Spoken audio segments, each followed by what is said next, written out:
Bonjour, comment est-ce que je peux vous aider? Est-ce que je peux vous recommander des bandes dessinées? Je sais pas, avez-vous des envies de cadeaux et vous savez pas vers où vous diriger en BD? Je peux peut-être vous aider?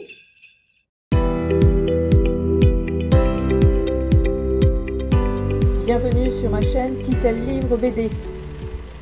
Salut les amis! Donc aujourd'hui, effectivement, c'est une vidéo recommandation achat de Noël en bande dessinée. Je me suis dit que je pouvais pas y échapper parce que en fait, je travaille en contrat à durée déterminée depuis le 8 décembre en librairie. C'est assez intense, donc c'est pour ça que j'ai une vidéo aujourd'hui qui est tournée aujourd'hui et publiée aujourd'hui, puis qui est un petit peu à l'arrache, mais c'est ça, je voulais quand même vous en recommander quelques-unes. C'est quand même assez rapide, ça va être sous 7 catégories. C'est sûr que j'ai pas couvert tous les thèmes qui pourraient être présentés, mais bon, j'essaye de vous faire quelque chose qui ait de l'allure. Puis en espérant que ça va vous plaire, en espérant que ça va vous donner des idées, que vous allez effectivement pouvoir acheter toutes les BD que je vous ai recommandées. Donc si ça vous plaît, n'hésitez pas à vous abonner en fait à ma chaîne. C'est sûr que c'est pas toujours des recommandations Noël, hein, évidemment, il y a des avis lecture, etc. Mais sinon, petit pouce si ça vous a plu, n'oubliez pas effectivement à la fin de la vidéo si vous allez jusqu'au bout. Puis vos commentaires, les bandes dessinées que vous avez bien aimées. Alors c'est sûr que je vais faire une vidéo en début d'année pour vous donner mes préférés en lecture 2025, donc toujours en bande dessinée. Donc vous allez pouvoir aussi me donner vos recommandations, je pense, à ce moment-là. Mais n'hésitez pas à mettre des commentaires, moi ça fait toujours plaisir effectivement qu'on communique de cette façon-là, je trouve ça super cool. Bah voilà, je vais vous laisser avec la suite de la vidéo. La première catégorie que je vais vous présenter, c'est science-fiction post-apo. J'ai 2 bandes dessinées à vous présenter. En fait, malheureusement, je ne les ai pas papier, donc ça va être avec couverture et extrait intérieur de la bande dessinée.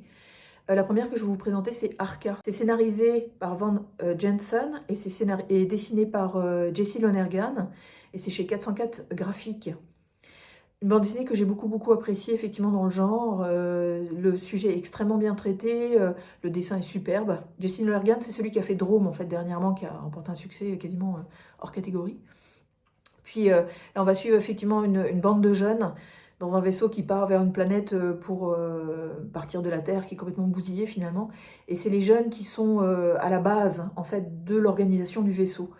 Puis il va y avoir un grain de sable, effectivement, puis ça va bousculer beaucoup de choses. Donc j'ai vraiment aimé le scénario qui est vraiment béton. Il y a beaucoup de personnages qu'on suit, les amitiés, les alliances, etc. Donc, puis dans un milieu, effectivement, science-fiction vraiment intéressant. Donc c'est une bande dessinée en science-fiction que je recommanderais vraiment fortement. Ensuite, j'ai placé en fait un début de série. C'est Islander, le tome 1. Alors je crois que ça va être en 3 tomes, si je ne me trompe pas, ou en 4 tomes, je ne me souviens plus. C'est scénarisé par Caril Ferret et dessiné par Corentin Rouge, dessin aux petits oignons. Puis là, on va suivre en fait des réfugiés. Donc c'est plus, encore une fois, la Terre qui déconne, gna gna gna. Puis les gens qui veulent partir en fait ailleurs, parce que ça devient franchement le bordel en fait à l'endroit où ils sont. Et ils vont traverser dans un bateau pour aller vers l'Islande donc. Et alors c'est politisé, les paysages sont magnifiques. L'ambiance est quand même assez tendue et très dense parce que c'est quand même assez dangereux en fait comme processus pour migrer ailleurs, pour essayer de trouver un endroit où mieux vivre, disons. Donc y a un peu de policiers, il y a beaucoup de politique, il y a beaucoup de, comme je vous dis, magnifiques paysages. Donc c'est une série qui démarre super bien. De toute façon, c'est quand même deux pointures, hein. Ferré Rouge, c'est aux petits oignons. Dans le genre, effectivement, post-apo, c'est une série qui démarre vraiment fort. Ensuite, j'ai pris une catégorie qui s'appelle documentaire, témoignage, plus témoignage que documentaire. Là, j'en ai 2 papiers à vous présenter et une qui ne l'est pas. Je vais vous présenter la première, donc effectivement avec les couvertures, etc., que j'ai lu en service de presse. J'aime beaucoup cet auteur, il a comme une sensibilité qui est assez sympathique, puis sur Instagram, il est fun à suivre aussi. C'est Cookie Calcaire, avec Merveilleux, c'est chez Stenkiss. Alors lui, il parle en fait, c'est un témoignage concernant son papa, qui acquiert effectivement une maladie sénile et qui perd les mots. Une des seules choses qu'il arrive à dire, c'est merveilleux, d'où le titre effectivement de la bande dessinée. Donc c'est super touchant, c'est un beau témoignage, encore une fois sur la vieillesse, sur le rapport aussi père-fils, le rapport enfant-parent qui vieillissent, de quelle façon effectivement on peut se situer nous, enfants, par rapport aux parents, disons. Surtout quand le parent effectivement perd un peu la carte. Donc, puis c'est vraiment une grande sensibilité. Il faut aimer son dessin, par exemple, parce que c'est extrêmement coloré, très simple et stylisé, mais c'est quand même c'est extrêmement abordable, en fait. Je veux dire, c'est très touchant de toute façon. Puis ses couleurs vont bien avec son propos aussi. Puis je vous dis, une relation qu'on aime suivre, vraiment. Parce que c'est fait avec beaucoup d'amour et beaucoup de sensibilité. Donc ça, c'est un premier témoignage. On va continuer en fait avec un témoignage d'un auteur que j'aime beaucoup aussi. C'est Étienne Davodo. Là, on est chez Futuropolis et c'est Là où tu vas. Voyage, alors c'est comment? Voyage au pays de la mémoire qui flanche, c'est ça. Donc dessin, scénario et tout et tout. Alors lui aussi tourné vers la vieillesse parce qu'il raconte le parcours de sa compagne qui accompagne les gens qui sont atteints d'Alzheimer ou de sénilité en fait précoce, etc. Donc elle les suit dans leur développement, elle essaye de les faire réagir, elle se cale par rapport à leur vie pour pouvoir effectivement les aider à continuer à vivre. Elle s'occupe aussi beaucoup, évidemment par le biais des gens qui accompagnent ces personnes-là.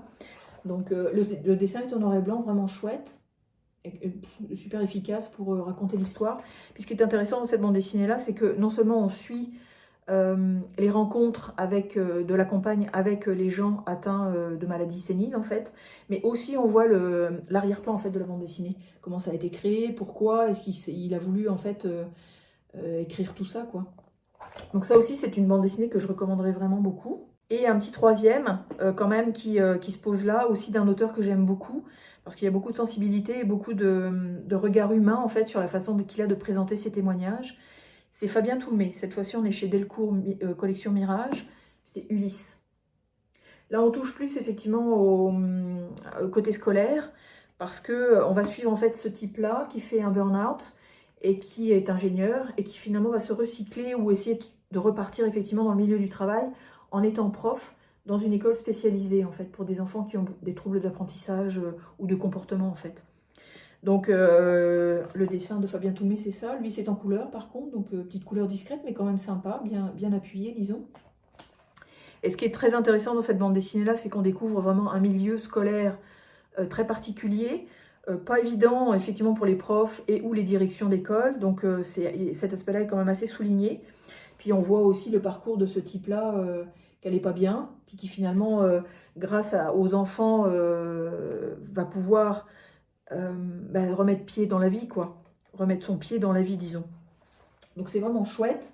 Une bande dessinée qui se lit bien, qui est très, très humaine, très naturelle,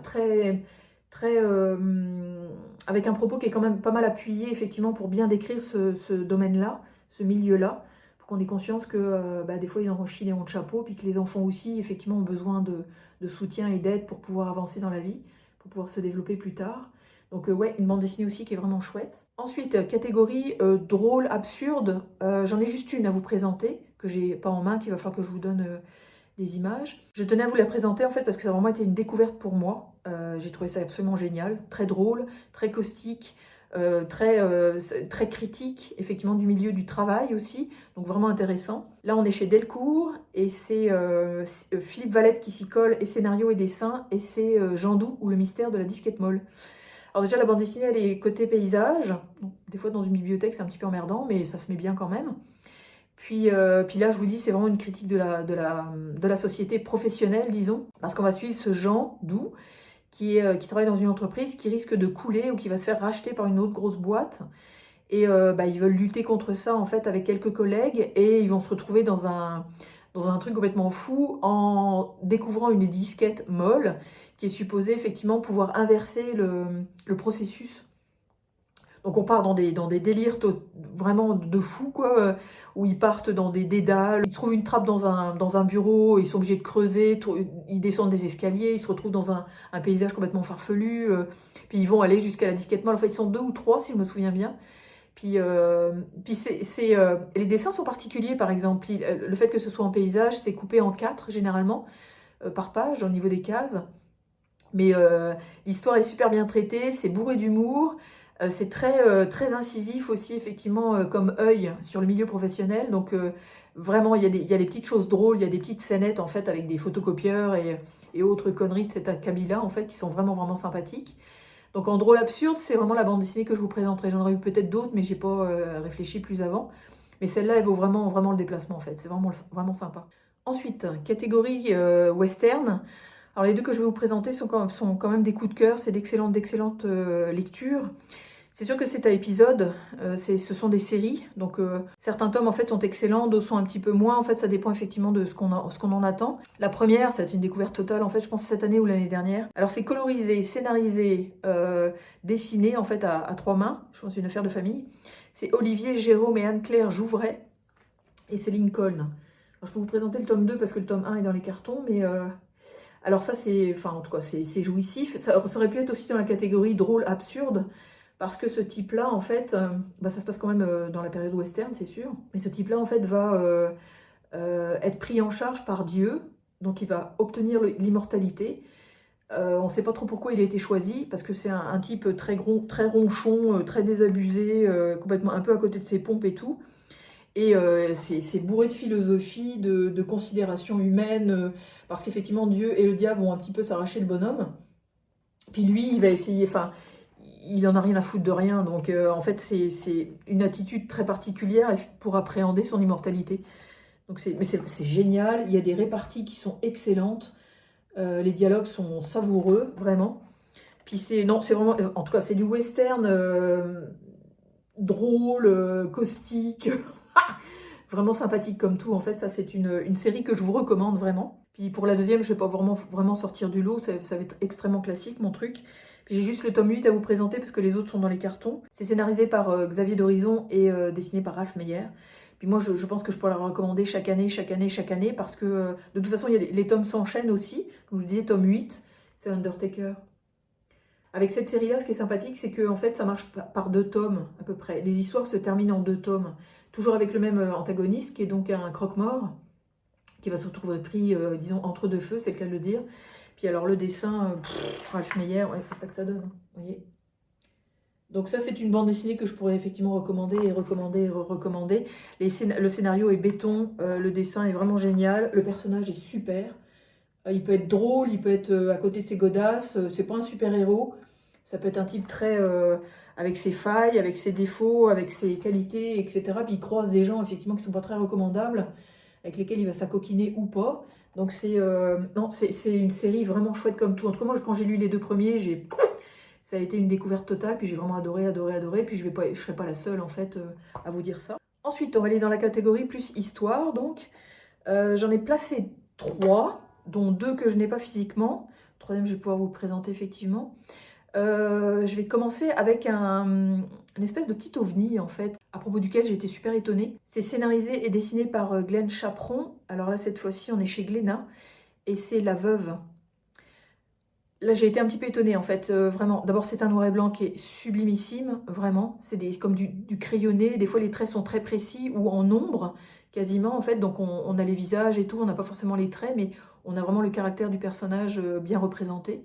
Puis là, on va suivre une jeune femme, en fait, ça débute avec cette jeune femme qui court, on ne sait pas, elle essaye d'échapper à quelque chose. Puis elle va traverser effectivement plein d'endroits où elle va essayer de trouver de l'aide. C'est tiré d'un roman de Gilles Anderson. Puis probablement que j'aimerais ça peut-être lire le bouquin. Et c'est haletant, c'est étrange, on ne sait pas trop où on s'en va, on la suit vraiment de très très près. Puis elle est poursuivie en fait par des méchants, on ne sait pas trop pourquoi. C'est quand même assez mystérieux, c'est très angoissant parce qu'effectivement elle traverse des épreuves et elle croise des gens qui des fois ne l'aident pas forcément. C'est une bande dessinée que j'ai beaucoup aimée en fait, pour son atmosphère, ça se passe aussi en fait début 20e. Donc c'est tout un truc, il n'y a pas d'électricité, il y a pas, elle traverse vraiment des paysages en fait très arides, notamment des forêts, enfin des choses comme ça. Quand je dis aride, c'est parce qu'il n'y a pas grand monde en fait, il y a pas grand chose où elle peut avoir de l'aide. Mais elle va quand même tomber sur des gens qui vont pouvoir l'assister en fait sur certaines choses. Qui est un peu un road trip en fait, intérieur aussi. Donc ça, c'est une bande dessinée que j'ai beaucoup aimée. Une bande dessinée aussi que j'ai beaucoup aimée, je pense que je l'ai lue en début d'année, c'est À la poursuite de Jacques Gillet. Ça a été aussi une belle surprise. C'est scénarisé et dessiné par David Rath, puis c'est aux éditions Bambou. Celle-là aussi, en fait, c'est une bande dessinée que j'ai beaucoup aimée. C'était assez particulier parce que je ne connaissais pas du tout le phénomène. On suit un type en fait qui est assigné par la justice pour juger des animaux en fonction des actions qu'ils ont entreprises. Donc admettons, je sais pas moi, il y a un éléphant à un moment donné dans la brousse qui a frappé une voiture, bah, il faut faire un jugement contre l'éléphant parce qu'effectivement il a été sur un accident de voiture, puis peut-être qu'il a tué l'occupant, enfin... Donc en fait, ça existait au début du 20e. Puis lui, ce personnage-là, en fait, est quand même très très touchant parce que il est vraiment en faveur des animaux. Donc il se place plus côté animal que côté humain, parfois, sur certaines situations. Et il va croiser une éléphante. Je vous laisse le mystère parce qu'on ne sait pas trop ce que ça peut devenir. Ben, on le sait par la BD quand on la lit, mais le dessin est super joli, plein de couleurs, puis de paysages absolument magnifiques, vraiment, parce qu'il se balade effectivement, je pense que c'est aux États-Unis, puis il se balade à travers les différents États pour aller effectivement juger les animaux mis en cause.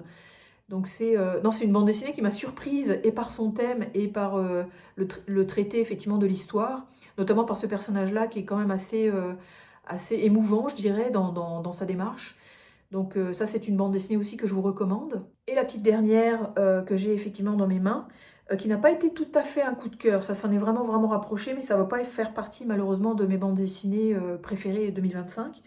Mais c'est une bande dessinée que je recommande à 15 000 % effectivement en achat Noël. On est chez Dupuis cette fois-ci, et c'est scénarisé par Jean-Christophe Devenay et dessiné par Édouard Court, et c'est Solideo Gloria. Déjà, le travail d'édition est magnifique. Puis, c'est encore du noir et blanc, donc comme ceci. C'est assez puissant comme noir et blanc, en fait. C'est pas juste des traits par-ci, par-là. C'est vraiment...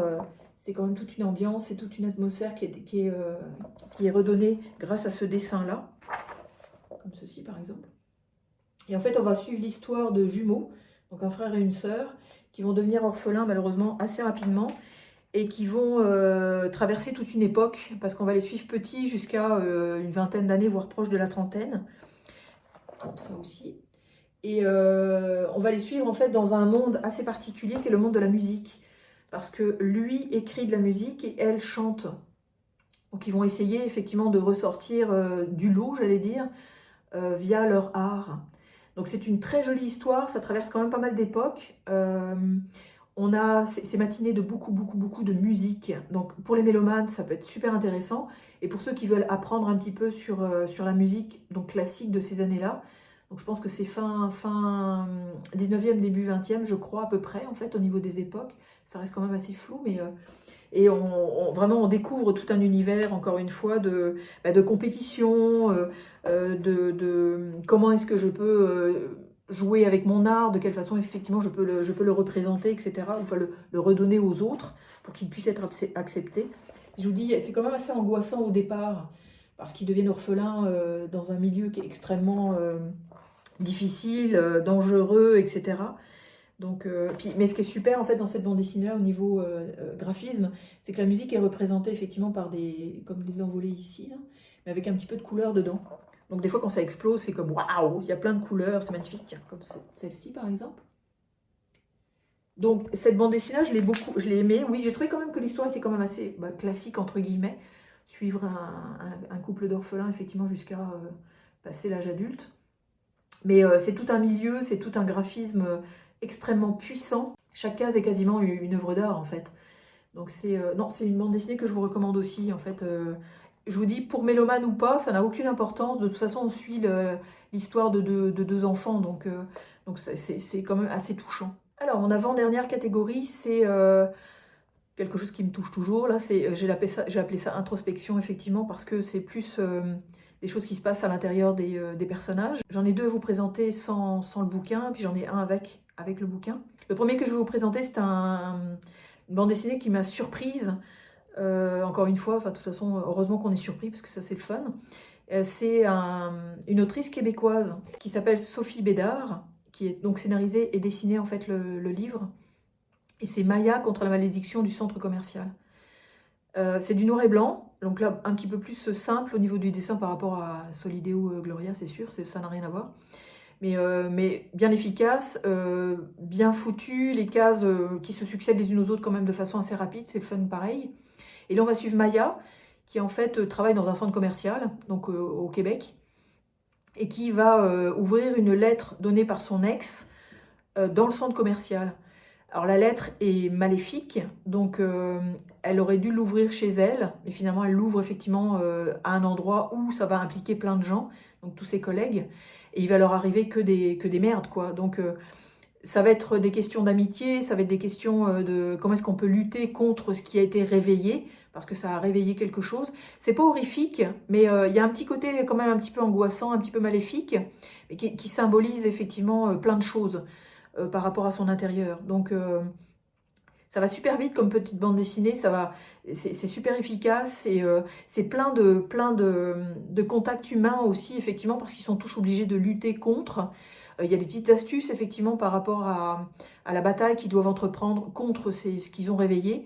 Puis, non, c'est vraiment chouette, c'est une super jolie bande dessinée.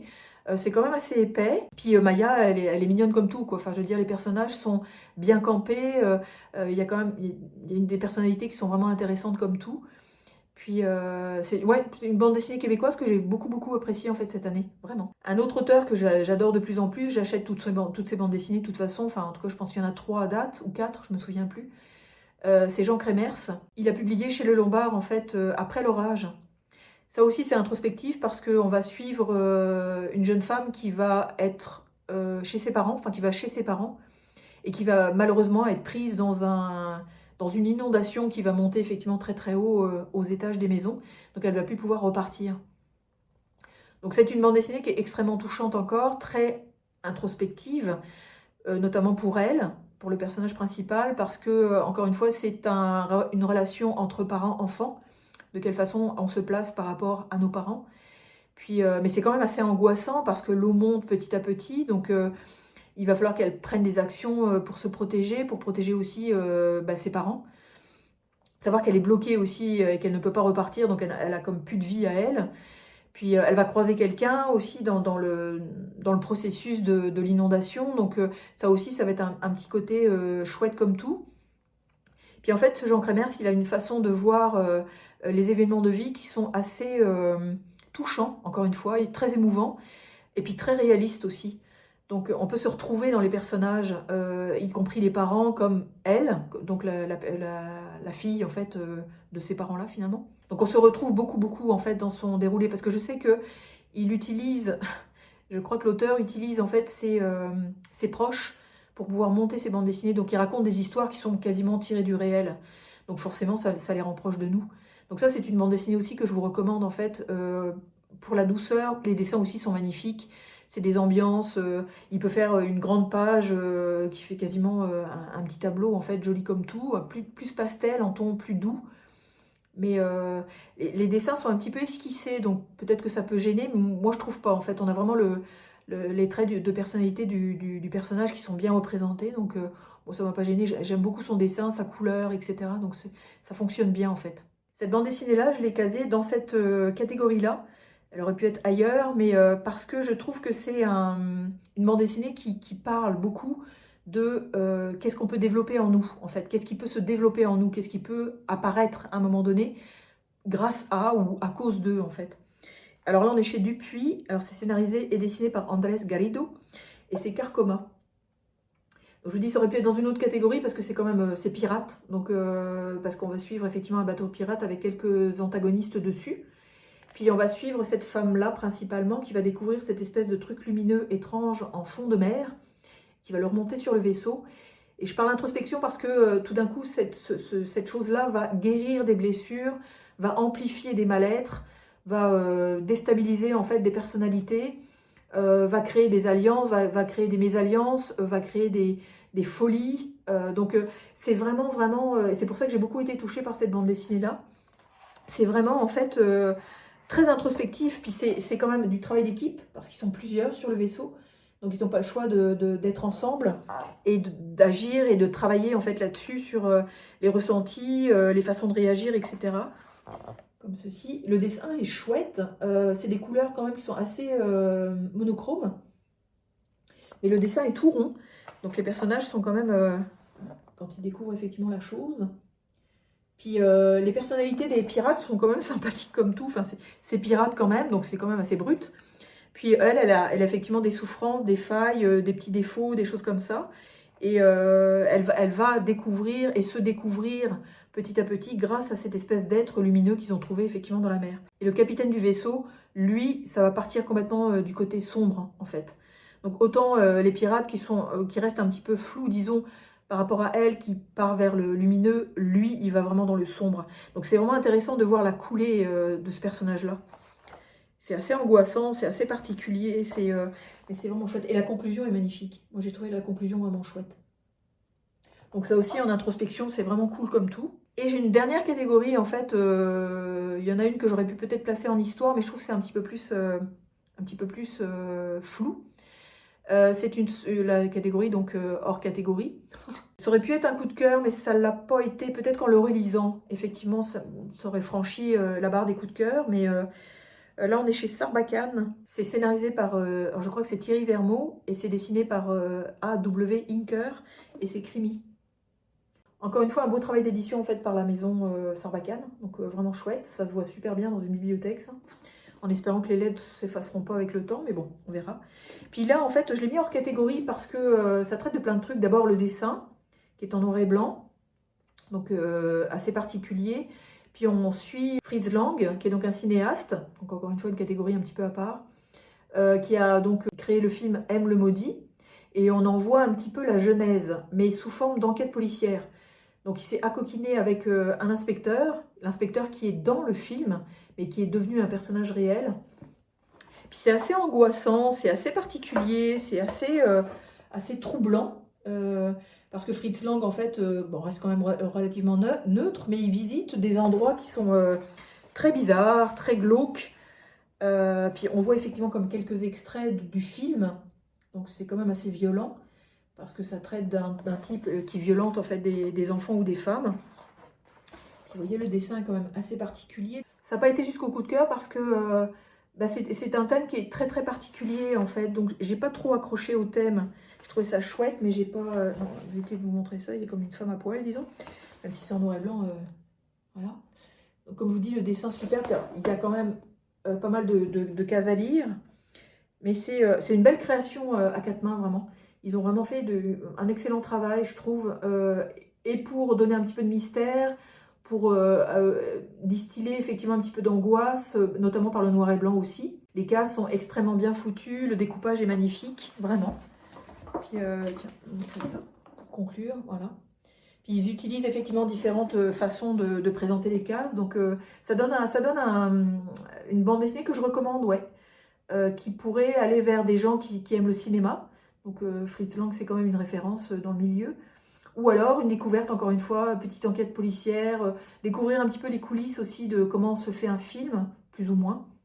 Ça reste quand même assez flou, mais c'est quand même assez présent. Et donc c'est une bande dessinée effectivement que je recommande. Et la dernière, qui est vraiment hors catégorie totale, mais qui peut être offerte à n'importe qui, à partir de 16 ans, je dirais, quand même pour comprendre la subtilité de la chose. Là, on est chez 404 graphiques. Et en fait, c'est une sélection de dessins faits pour le New Yorker par Will McPhail. Et c'est L'amour et la vermine. Alors, beau bébé, encore une fois. Puis, mon Dieu, qu'ils ont bien fait, effectivement, d'éditer tout ça. C'est un petit délice. En fait, c'est un petit délice. C'est pas de la bande dessinée, je dirais. C'est plus des strips, comme ceci, par exemple. C'est en noir et blanc aussi. En noir et blanc qui se lit très bien. Il n'y a pas besoin de couleur, en fait, dans l'idée. Puis, c'est extrêmement subtil. C'est très, très philosophique. Il y a l'amour et la vermine. Vermine parce qu'il utilise effectivement des rats et autres animaux en fait un petit peu décriés, disons, via l'humain en fait. Donc c'est, je sais pas si vous voyez ça, c'est hyper philosophique, très réaliste je dirais. Bah, forcément New Yorker, il faut quand même qu'il y ait une connotation qui parle aux gens, disons. Mais il a vraiment fait ça génialement. Je ne sais pas sur combien de temps s'étalent tous ces dessins-là, mais ça reste quand même vraiment d'actualité. Vraiment, vraiment. Puis encore une fois, j'allais dire, le travail éditorial est chouette comme tout. Donc ça se présente comme ça. Il y avait des petits goodies aussi. On voit sa tête. Il a vraiment une tête sympathique. Puis dans ses interviews, il est toujours souriant en fait. Il est vraiment, vraiment chouette ce gars-là. Puis on le sent en fait dans ses dessins qu'il y a une humanité. Il y a vraiment quelque chose en fait qui est... Comme ça par exemple. C'est génial. Il a une façon de voir les choses et les gens et la façon de réagir des gens qui est vraiment extraordinaire. Je le trouve vraiment chouette. Donc ça aussi, c'est une bande dessinée que on peut offrir à n'importe qui, tonton, tante, grand-père, grand-mère, mère, père, frère, sœur. Je vous dis, c'est vraiment, vraiment chouette. Aussi, peut-être pour des ados qui sont... ça, j'adore. Ça, c'est une de mes préférées, celle-là. Elle est vraiment excellente. J'adore. Donc c'est ça. Donc ce serait la petite dernière à vous recommander. Bon, bah, j'espère que ça vous aura plu. J'espère que ça vous aura donné plein d'idées, effectivement, pour Noël. En espérant que vous ne soyez pas trop à la bourre. Parce qu'on est quand même le 21. Je vais vous souhaiter d'excellentes fêtes de fin d'année. Donc profitez bien de vos familles, de vos amis, de vous-même aussi. Parce que c'est ça, on peut aussi passer Noël seul sans être triste. Hein. On n'a pas besoin d'être triste à Noël. En tout cas, on essaye. Puis j'espère que ce sera de jolies fêtes, que ce sera bien illuminé, bien guirlandisé, disons. Puis que vous allez bien en profiter. Donc bah, je vous dis à la prochaine. Et je vous souhaite de trouver d'excellentes bandes dessinées à offrir ou de lire vous-même d'excellentes bandes dessinées ou de très bonnes bandes dessinées ou de moins bonnes bandes dessinées, mais de lire de la bande dessinée de toute façon. Puis je vous dis à très bientôt. Salut!